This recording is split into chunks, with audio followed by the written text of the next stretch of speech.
In the annals of American history, few mysteries hold as much enduring fascination as the lost colony of Roanoke. A pristine stretch of land, a hopeful new beginning, then, silence. 115 English settlers, men, women, and children, simply disappeared. Vanished. Without a trace. Their story begins not with conquest, but with a dream of permanence, shattered by an unknown fate that has echoed through centuries. What truly happened on that isolated island, and can the whispers of the past ever truly reveal the truth? The late 16th century was an age of grand ambition, an era when empires stretched their grasp across the globe. Sir Walter Raleigh, a favorite of Queen Elizabeth I, harbored a vision, an English foothold in the New World. Not just a trading post, but a true colony, a city of Raleigh on the North American coast. It was a bold, expensive gamble, fraught with peril and the unforgiving realities of an untamed land. But the promise of wealth, glory, and a strategic advantage against Spain proved irresistible. The stage was set for an epic, and ultimately tragic, chapter. Raleigh's initial venture in 1585, led by his cousin Sir Richard Grenville, was less a colony and more a military outpost. 100 men, ill-equipped for survival, soon found themselves locked in a struggle against hunger, unfamiliar terrain, and increasingly hostile local tribes. Their leader, Ralph Lane, proved capable, but relations with the natives quickly soured. Within a year, their experiment faltered. When Sir Francis Drake unexpectedly arrived, the disheartened colonists seized the opportunity to return home, leaving behind a small garrison to guard English claims. A stark lesson in colonial hardship. Undeterred by Grenville's failure, Raleigh commissioned a second expedition in 1587. This time, the ambition was different. It would be a true colony, a community of families, including women and children, meant to put down roots and establish a permanent English presence. John White, an artist who had accompanied the first voyage and whose exquisite watercolors captured the native life and landscape, was appointed governor. Among the settlers was his own pregnant daughter, Eleanor Dare, who would give birth to Virginia Dare, the first English child born in the Americas. Hope was palpable. The new colonists landed not at the intended Chesapeake Bay, but back at Roanoke, the site of the previous failed attempt.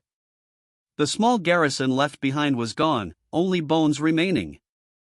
Within weeks, tensions with local tribes flared, leading to a deadly ambush.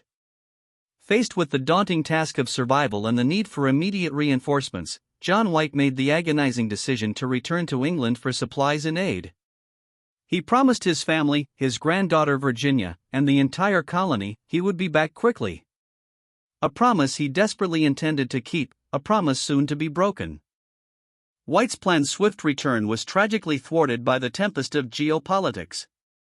As he arrived in England, the nation was bracing for the formidable Spanish Armada, a massive invasion fleet launched by King Philip II of Spain. Every able ship, every sailor, every resource was commandeered for defense. No vessel could be spared for a distant colony. White watched, helpless, as months turned into years. His pleas for assistance were ignored amidst the national crisis. 3 agonizing years passed, a period of silent torment, wondering about the fate of his family, his colony, his dream. The waiting was unbearable. Finally, in August 1590, John White returned to Roanoke Island. His heart pounded with a mix of hope and dread. He found no sign of his colonists. No welcoming party. No bustling settlement. The fort was dismantled, homes gone, overgrown with vines and weeds.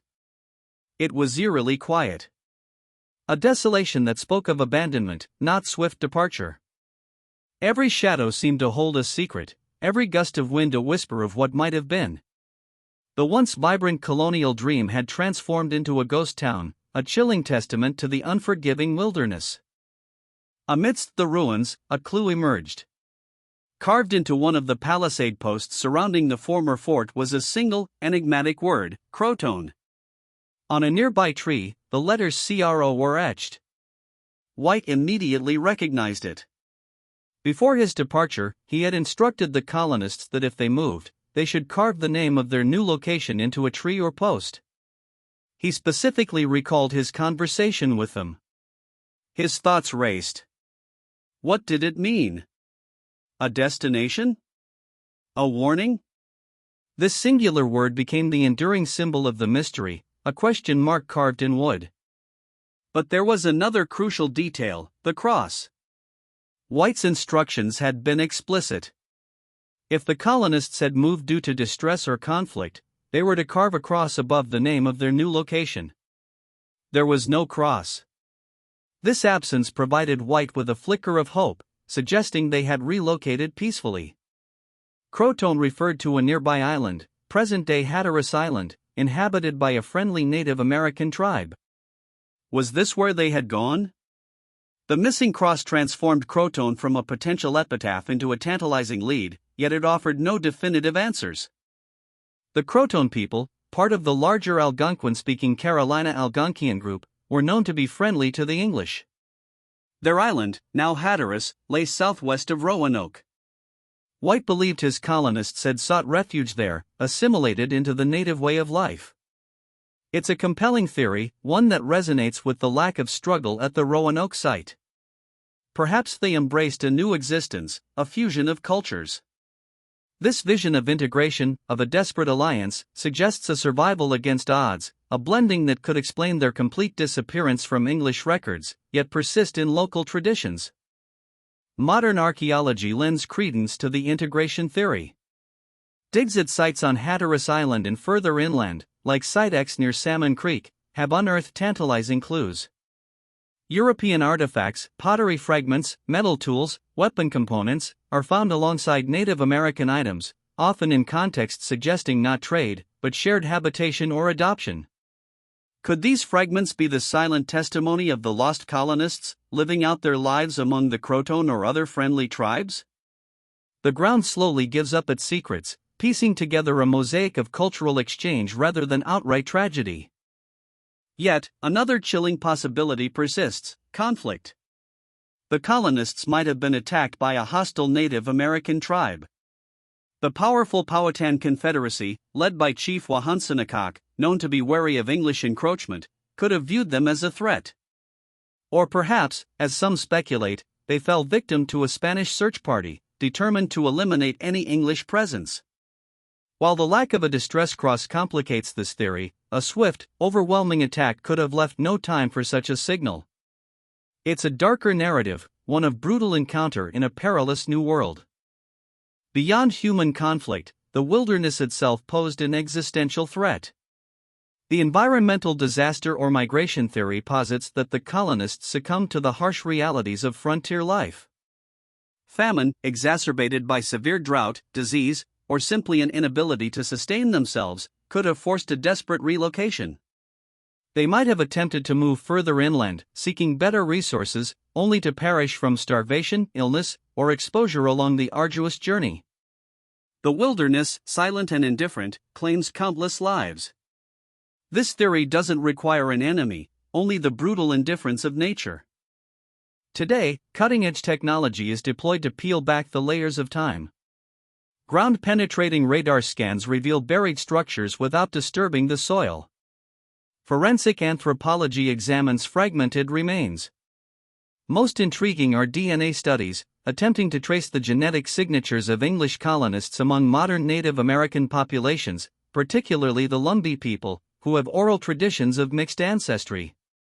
These modern tools offer a beacon of hope, a scientific lens through which to re-examine fragmented evidence and potentially, finally, provide a tangible connection to the lost colonists. The search continues, ever more precise. History is also rife with misdirection. Consider the Dare stones, a series of inscribed stones found in the 1930s, purporting to be messages from Eleanor Dare, Virginia Dare's mother. They offered a dramatic, grisly account of the colonists' fate. For decades, they captivated imaginations, yet their authenticity remains hotly debated, with most historians now labeling them hoaxes. They serve as a powerful reminder of how eager we are for answers, how susceptible we can be to narratives that promise closure, and the crucial importance of critical examination when sifting through the layers of history and myth. Why does the lost colony of Roanoke continue to captivate us centuries later?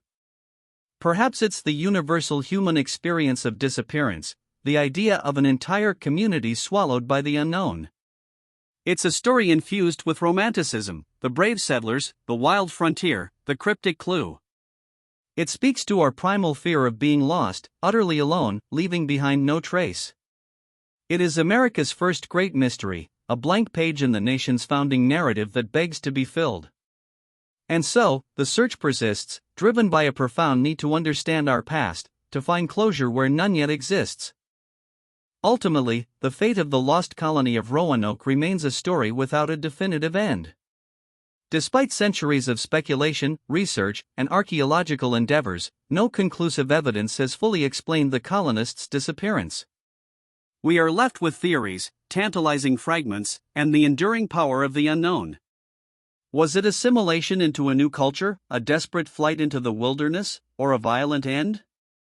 The mystery serves as a powerful reminder of the fragility of early colonial life and the resilience of human hope against overwhelming odds. The whispers of CROATOAN continue to call across the centuries, a testament to a story still waiting for its final chapter.